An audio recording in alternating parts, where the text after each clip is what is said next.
Be done in 35 seconds, it'll still technically be 6:30. I don't think anybody's gonna like volunteer for it. I was just. Huh. No, 35 seconds, it'll still technically be 6:30. I don't think anybody's gonna like it. Well, I mean, good job. It's still 6:30. And Chris, a text message. There's that. One thing, and we got. We're green.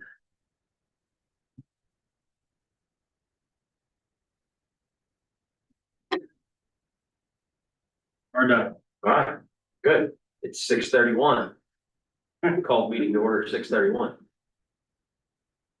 All right, so, I think we're gonna start with, the pledge. Then four, all right.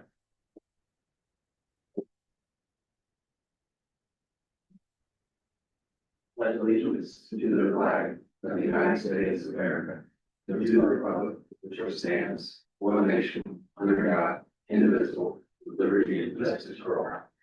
Thank you. All right. We can get roll call started on my right this time. Derek Bennett, President. Kevin Willis. Michael Riddle. Bridget Mason. Becky Coventry. Matt Wallace. All right, that's quorums, thank you. It occurs to me, we don't have to worry about mixing up the Wallaces anymore, as sad as that is. Yes. All right, thanks. And Dr. Compton, I assume I didn't see the sign up sheet. I didn't see anybody sign the sign up sheet. I didn't see him come in either, so. All right, so I'm going to assume there's no public comment. That's fine. All right, consent agenda, so tonight's just the agenda approval and minutes from the last meeting. Anybody wants to make a motion to approve the consent agenda? Megan wants to approve. Second. All in favor? Aye. Thank you, that's it. And, so we'll turn it over to you, Dr. Compton, for the head of school update. Yeah, just few quick updates, since we last spoke, and obviously school's right around the corner, so just a few things to share with everyone. Enrollment projections as of this morning, where everyone, if school starts tomorrow and everyone who says they're coming shows up, we'll be at 801 students, 801. Budget was built off 795, so we're still, on the plus side. We're anticipating not 801 showing up, but it's every year we're getting closer and closer to that target number. But that's kind of what we're looking at. A few things I discovered today when we were looking at it, everything's in multiples of 23. So we have three sections of kindergarten, three sections of first, second. So, well, a couple years ago, I always tell Miss Maybe, for enrollment, let's let 72 in, because someone's always doesn't show. And here we are, that 8th grade cohort, 4 years ago when they were all 5th grade, and I said, let 72 in, and the three extras not only did not show, but have stayed with us. So we still have that one little group above, which is just kind of trickling along. The other thing that I found interesting is looking at that 11th grade group. So, we're every year it's getting numbers are moving, more to the right as we fill up those upper grades. And so, as a reminder, like we had, 31 graduates this past year. And so, 2 years from now, we'll have that group of 64. And then just the last piece as well. Historically, we have lost, when you look at all the students who leave us, historically, it's the larger groups between 8 and 9. So, and they'll cite things like, it was a great experience, but just wanted a larger high school, more traditional high school type experience. And so this is the first year that that group has stayed fairly intact. We still have lost a couple between 8 and 9. But you can see that, it's not like it was 2 years ago where we went from, 50 something students down to that, that 30, losing between middle and high school. Numbers wise, we're sitting with middle school and now ninth grade for the first time, sitting in capacity. Still have a little bit of movement, with those younger grades, but yeah, it's about where we anticipated it to be. So we'll, see what holds true a week and a half now. So you said traditionally we lose, and I've seen this before between eighth and ninth week we lose, but we're at capacity now. Do you know what the numbers were on students that left us? I don't, and I can share that with y'all. I mean, we monitor it.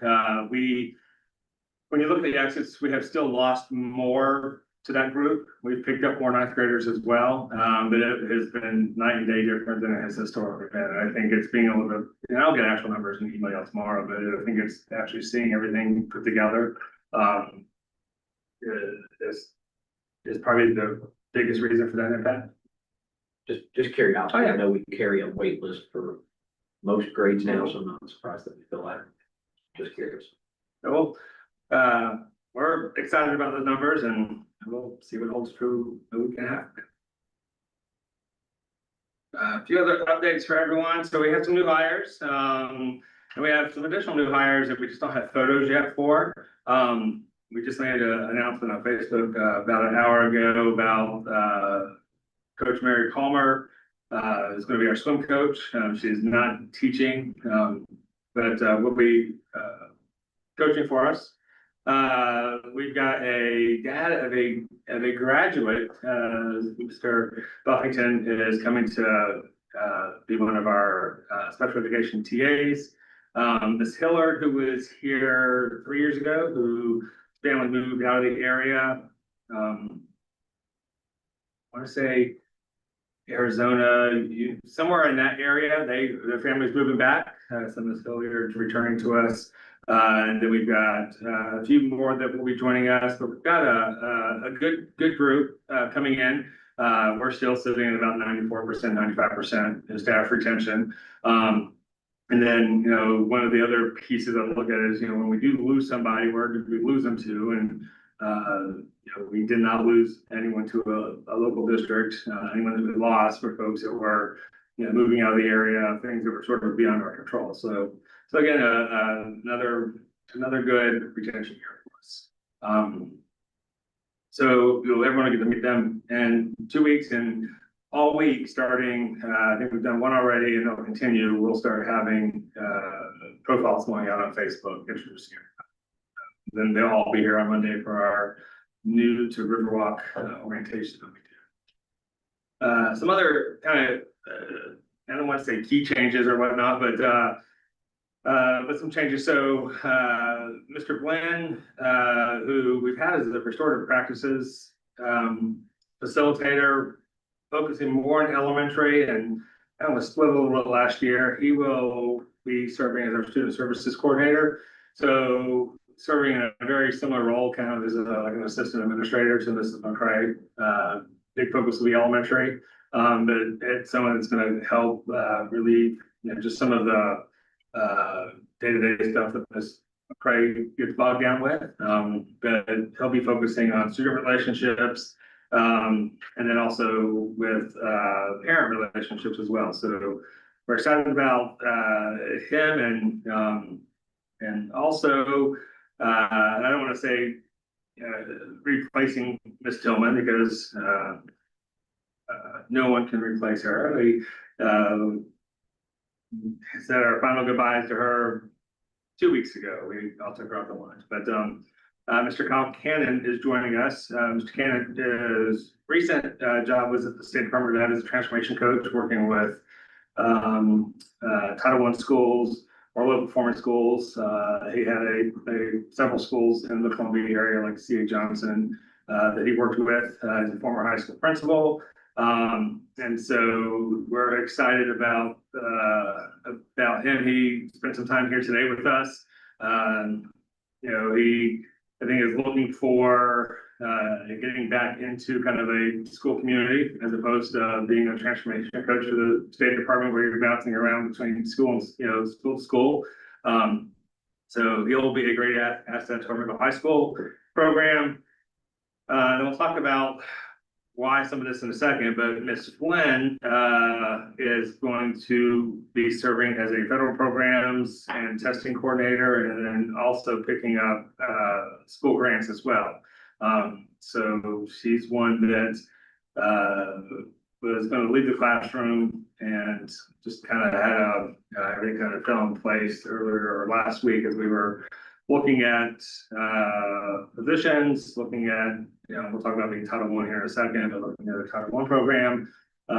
Historically, I manage all the paperwork for the grants for like Title II, Title III, IDEA, K Perkins, the priority grant, and then ESSER when we were doing that.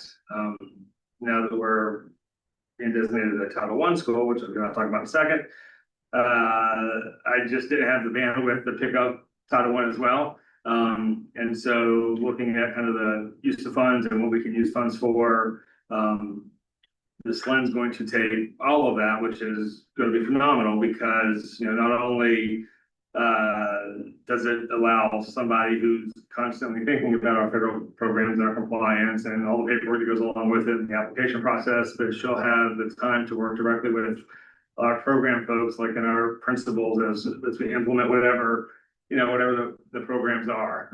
And then I think it'll also have a huge impact on our finance side. Because right now, Mr. Johnson and I are the two that usually get the email that says, don't forget, we've got to get these signatures and this turned in by Friday, and then we try to do that. So I think our finance team will be happy to know they've got a single point of contact now as it relates to the federal programs and the compliance piece of it. And so excited that Ms. Flynn's going to be serving us in that role. So those are, like I said, just a few different changes. Found out, and I do not have much information, and a week and a half ago, we got a flag in the mail, no letter, no nothing. That says that we are a silver recipient for 2023-24.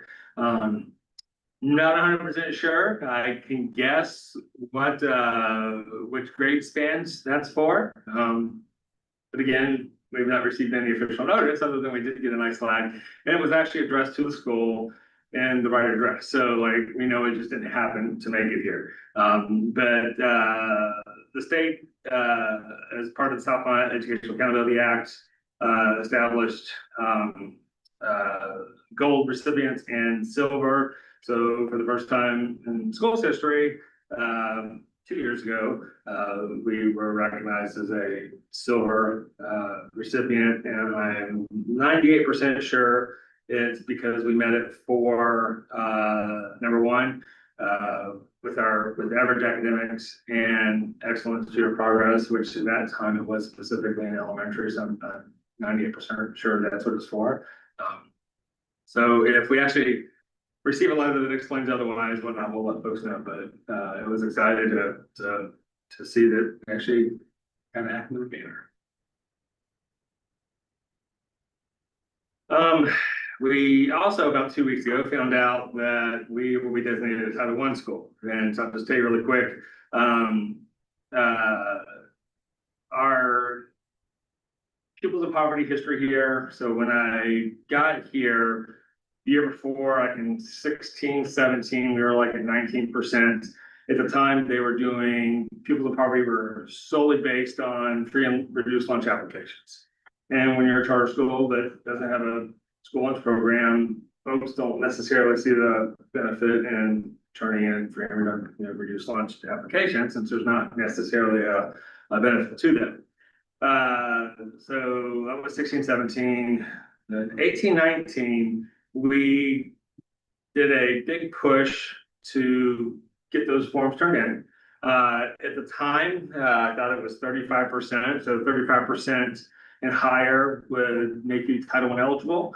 So even if we met it, let's just say we were 35%. So we met the eligibility requirement, the district could still choose not to fund us as a Title I school because they've got schools in the district that are 90% poverty. And they've got to fund those appropriately, and so a school that barely crosses the threshold would not, there wouldn't be enough funds at that point to have a meaningful program, so the district wouldn't do it.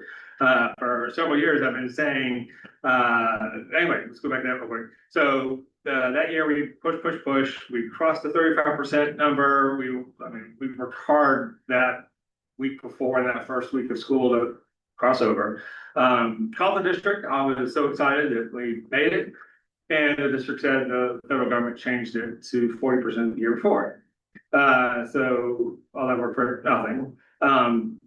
And then the state also changed the way that they do the pupils of poverty. Like I said, it used to be strictly based off the free and reduced lunch form. And now they do something, community, what's the word I'm looking for? Community eligibility, and they base it on census data, local poverty data. And so when they changed that formula, we jumped to like 44, 47%, like in 1819. And we ended up like at 49%, and now we're sitting at 54% pupils in poverty based on the state's census data. And when we first saw that number several years ago, I called the state and said, can you explain how you got that data? Because that was, I knew we were above 40, but shocked that we were going to be that high, but they ran the numbers twice and it came back to what it is. Anyway, so then my argument became, well, I don't really want the Title I funds because I understand there's not going to be enough funds to fund us. You know, in the whole scheme of things, I still think 54% out of all the schools and district serve is kind of low. But I want the Title I designation. And the reason is that student loan forgiveness for teachers, and there's been several grants that we've applied for over the years that we were not eligible for because we were not designated as Title I school. Even though we met the federal numbers and we would submit all the data showing that, look, we are identified at the state higher than 35% because we're not in the national database of Title I school. Well, that didn't go anywhere. And then all of a sudden, magically, like 2 weeks ago, the state sent a memo out and said, hey, the district's reconsidering its funding formula for Title I. And essentially, we are gonna fund any school with what we can that meets the federal cutoff. So federal cutoff, we have 40%, so we had 54%, we met the federal cutoff. And so that's exciting to some extent. I mean, it does not come with a lot of money, but I am excited about some of the secondary things that it's going to do. Like I said, over the past week, I've had about 4 or 5 teachers already send in their student loan forgiveness forms because we've already got the designation. And then, like I said, I think it's going to make grants writing a little bit easier because, you know, probably 50% of the grants out there are designated specifically for our Title I schools. With federal funds comes additional federal requirements. Title I is not an easy one per se to do. I mean, there's not a lot of additional requirements with like Title II and Title III. Title I is a whole different ballgame. So we'll be doing some things a little differently this year. You'll see a big focus on parent nights, literacy nights, things like that, because we have to have, I think, a stronger partnership with families. Which is something we wanted to do anyway. So there'll be some other things that we do from it. But anyway, I say all that to say is that we are now a Title I school. So, and again, it has nothing to do with anything other than our pupils in poverty designation. And the state's calculated this year at 54%. So yeah. One question on that. Yes. So this will have no impact on the curriculum or the model project-based learning, none whatsoever. Okay. For the teachers who are providing the student loan forgiveness, does it go backwards for them since I told them all to reapply for every single year. This is the worst thing they can do is say no, but, and then we've got a letter that we've written to say like, look, we've met the federal cutoff, you know, since this year, since this date, and the district's finally. So it doesn't change program, it doesn't change our approach, it doesn't change anything other than it comes with a little bit of additional federal dollars and then just some requirements that we've got to meet now in terms of, you know, just Title I related stuff, like, you know, like I said, like parent literacy, nice things like that, but it doesn't change program model, doesn't, you know, doesn't change anything that we've been doing.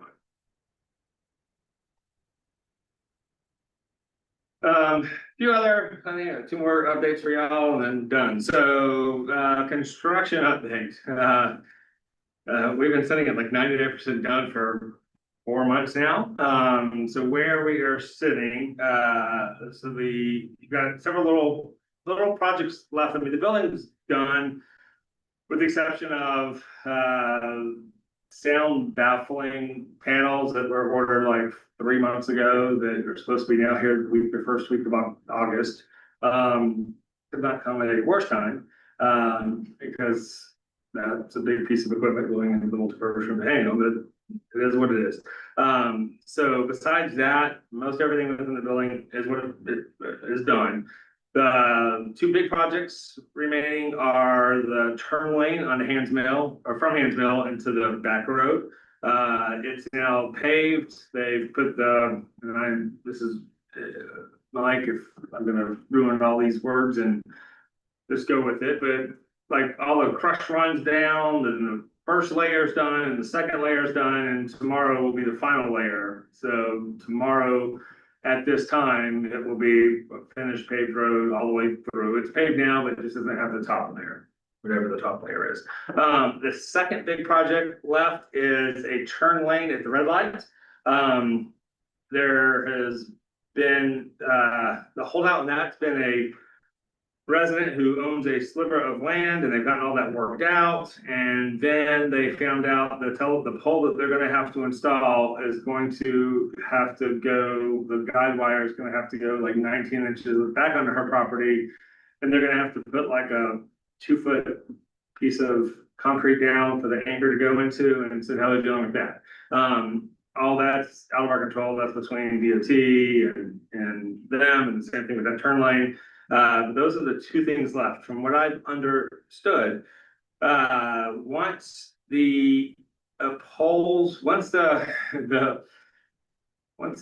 resident gives the green light about the pole, then the construction company will receive the letter that they need that says all the construction, fencing and everything can come down.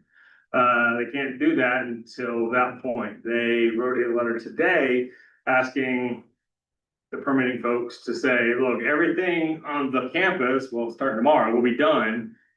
That pole is not even on our campus. Can we still remove the construction fencing down? Because I want to have that down, obviously, by the time school starts, and get that cut and all that going. So those are the 2 big things that are left. Duke came out finally today. When they started the project, they ended up having to move a pole, and they were essentially daisy chained together. And when you cut one, it cut half out. So we've not, for the year, we've only had one, I can't remember if it's the front or the back, the street lights working. Duke's gonna get that fixed, and then Duke's putting several light poles there. Will tell us tomorrow how many. They've got a computer program, they put it in and all that, and they'll tell us how many poles we'll be getting behind the parking lot. So Duke's got that to do. And then last checked, I think December's probably gone down some. We were at about $76,000 of overage funds that we did not spend. 50,000 of that was essentially a 911 communication repeater that, you know, if the signal couldn't get out of the building, we would have to put one in, but it's about $50,000. We passed that, we don't need that, and then there was about 25,000 or so of the contingency funds still remaining. And so with that, we can ask for another project. I know, you know, 2 things that are, you know, still sitting that I'd love to get done is finally, and Mike and I were joking about this the other day, but get rid of the area that we can't grow grass out there. We haven't been able to grow grass for at least the 9 years or so that we've been here. And then the second piece of that I'm trying to find out about ballpark, what it would be is to take the rest of the field and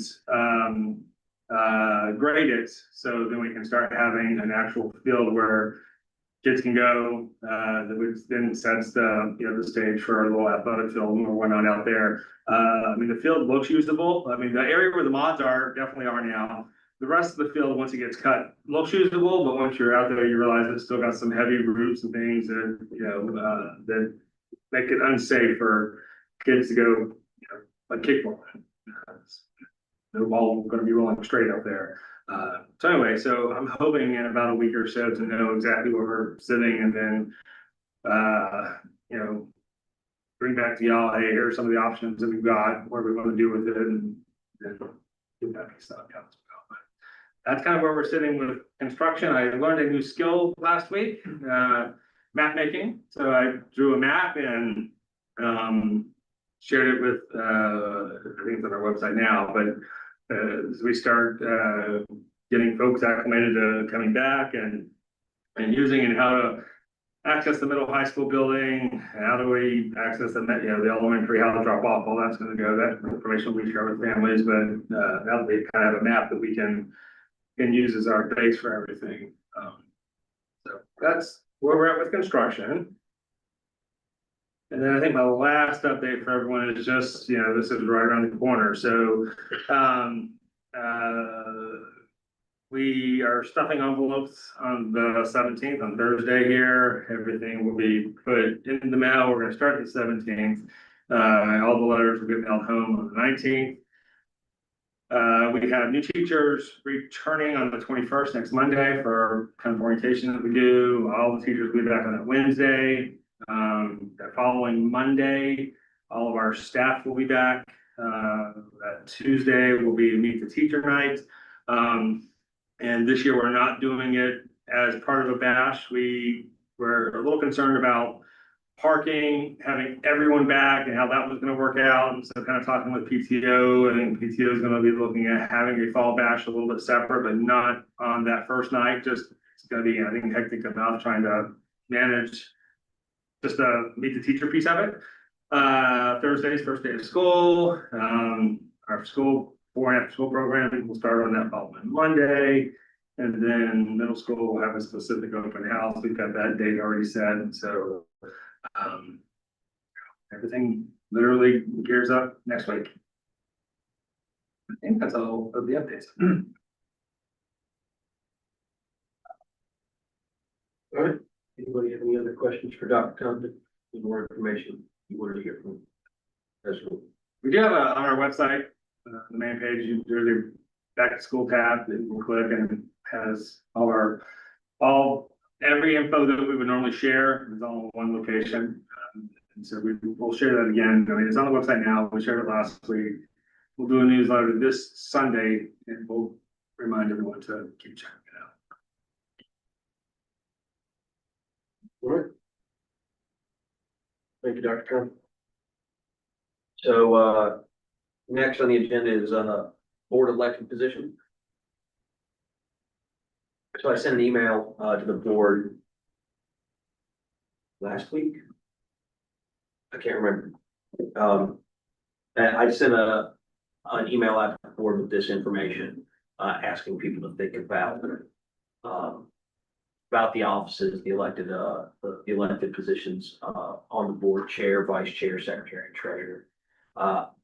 Don't think I heard back from anybody. I did tell Amy that barring any complications, I was going to be nominating her in absentia for treasurer again. I mean, she's not here, so. Sure, that's what I thought too. Well, she said she was fine with me doing that if I wanted to do so.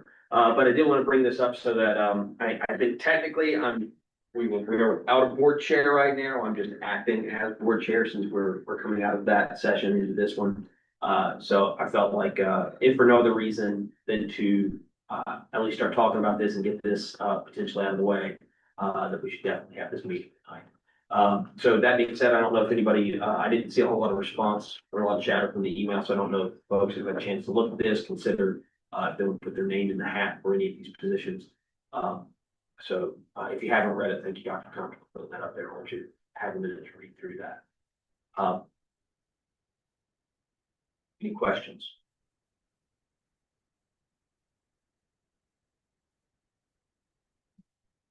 Anybody interested in nominating another board member or themselves for a position, elected position on the board?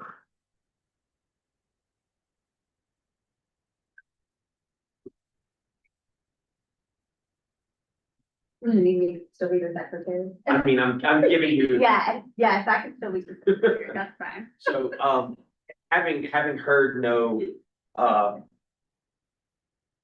having heard nobody put their name out there, I'll do something I usually don't do, and I'll make a motion, that would consider, electing Bridget as the secretary and Amy as the treasurer, for the 25-26 board session. All in favor? Aye. Aye. All right, so we have a secretary and a treasurer. I know Kevin, tell me if I'm wrong. I know Kevin has elected not to put his name in the hat for vice chair again. Yeah, for succession planning. All right. I will put my name in the hat, for the chair. I would be opposed to anybody nominating me for that. I can continue to do that role, if anybody wants me to, or if anybody else has any interest in that.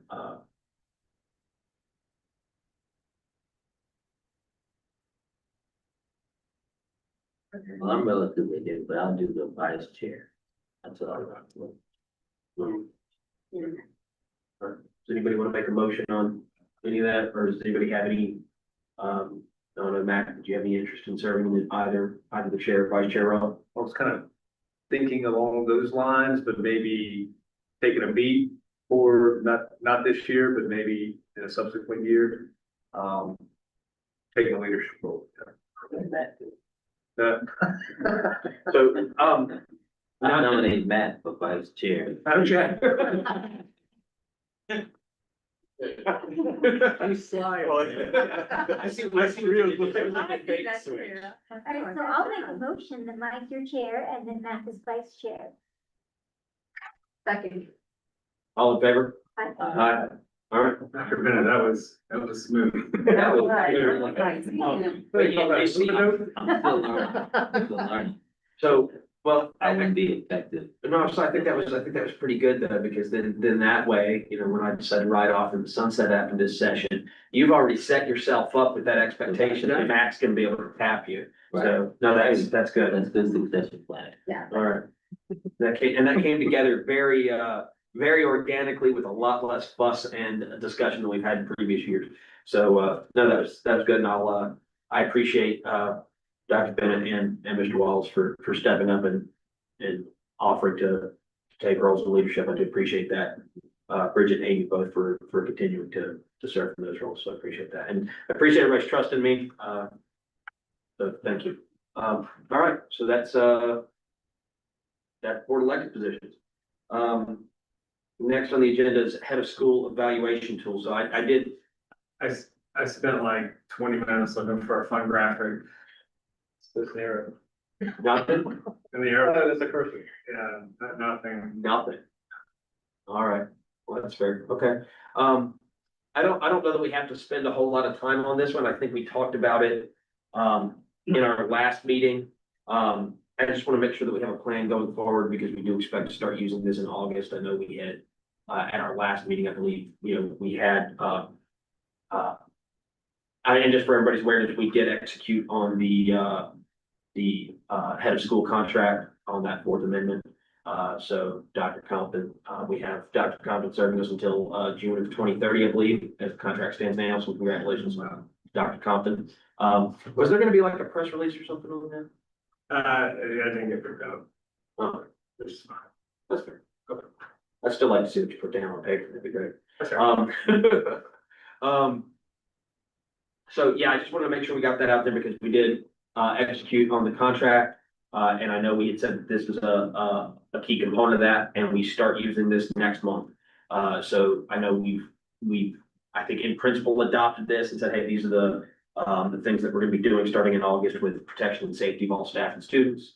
as the evaluation, for that month. And if I offer this, you know, 1 week to do it, I don't mind at all, but the data is pretty easily accessible and pretty quick at finding it, but some of the other metrics, just so we kind of have an, or y'all have an, I'm curious myself, like, we have an idea of what, you know, if that was the evaluation for this coming year, where would we stand, you know, so like the satisfaction surveys or the, you know, community grant piece, or, you know, any of those other components. Like, some of the stuff I have data on, some of the stuff, you know, I could tell you now, like with community grants, you know, right now for this past year would be 0. But for the other pieces, I can run through that tool and show you all what the data would be, what it would look like, how it would be scored today, so you have an idea of, you know, it came back at 87%. So when a number is being picked or discussed, you'll have at least a data point to know, like, you know, well, why did you pick, making this up, 89%? Well, last year it was at 87, you know, or the comparative data for academic achievement. You know, I have access to ours, I don't have access to anyone else's, but I can look at last year data and say exactly where we would have landed if that was this year's tool. So, you know, I can work on that before the August meeting and show y'all what and how and what the data would look like and what the score, you know, what the percents and stuff will be, so y'all can kind of know where to go from there. It don't.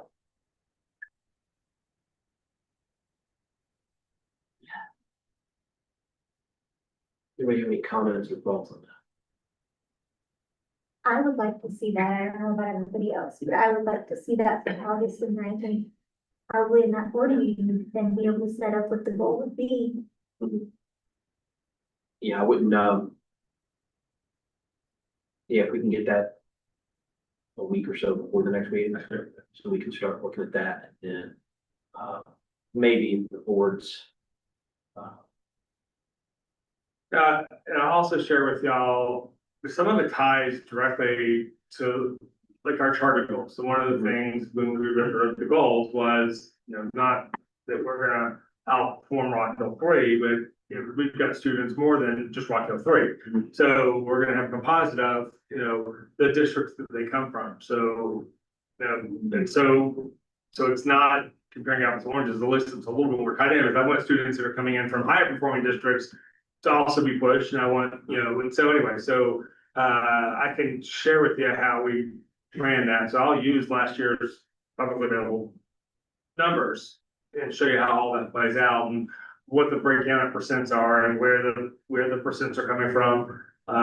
We did that 2 years ago when we did the charter goal presentation, and it seemed to make sense when people could see, you know, how we got our composite score, because it's all based on the percent of kids that we've got from that district, how that district scored, and then that number of points equates over to a total for us. So I know we had talked about that when we set up the tool too, about the composite score. I'm wondering if, you know, if we get something back from you, say the week before the next board meeting. That would be good, because that would give us something to talk about. I know that again, the self-evaluation piece is that self-reported piece, so I don't think that's gonna change much given, you know, the metric information. But it'd be good to set those expectations, the first meeting back, that August meeting. So maybe if we can get something over to look at the week before the meeting, and maybe and put Mac in the spot, maybe we can reach out to you and try to have something from the data you give us, and looking forward, something that we can bring to the board that meeting in August to say, hey, this is what we, you know, everybody saw from Dr. Compton, and this is kind of how we see it going forward, kind of tweak it out and adopt it in August. I'll show you where because I think it's important for transparency to know, and we went through this with the bonding piece, like, I think it's important if I give y'all a percent, that it's a formula that y'all can replicate to check behind, and it's publicly available data, that way. And again, it's not because, I mean, I think we've got good trust here.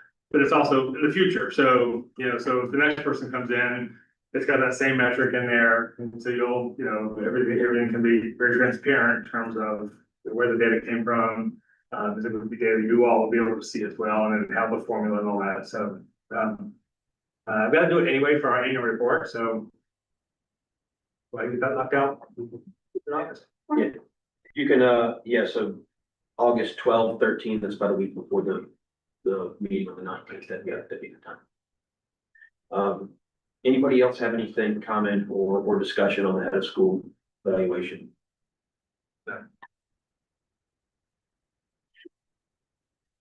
Hearing nothing, I'll call that one done.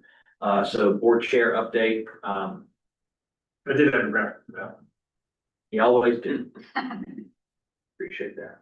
I don't have a whole lot. I am pleased that we went ahead and got the elected, leadership positions out of the way. I'm looking forward to working with Matt. So that's gonna be fun. I want to say thank you, Kevin, for all the work and support as vice chair. You've been very, very good in that position. We all appreciate it. Thank you for your service in that position. Moving forward, I know we had talked in the offsite. It feels like that was June, right? That feels like it was maybe not that long ago. It's hard to believe we're going into the school year. We had talked about reaching out. I know some folks had some actions taken out of that to go reach out to their networks and try to bring in some folks to put up as possible appointees. I've been delinquent on my action. I apologize, but I feel everybody's been busy this summer, so maybe I'm not the only one. So I know Amy said she was gonna talk to some folks, Becky, myself. I can't remember who else.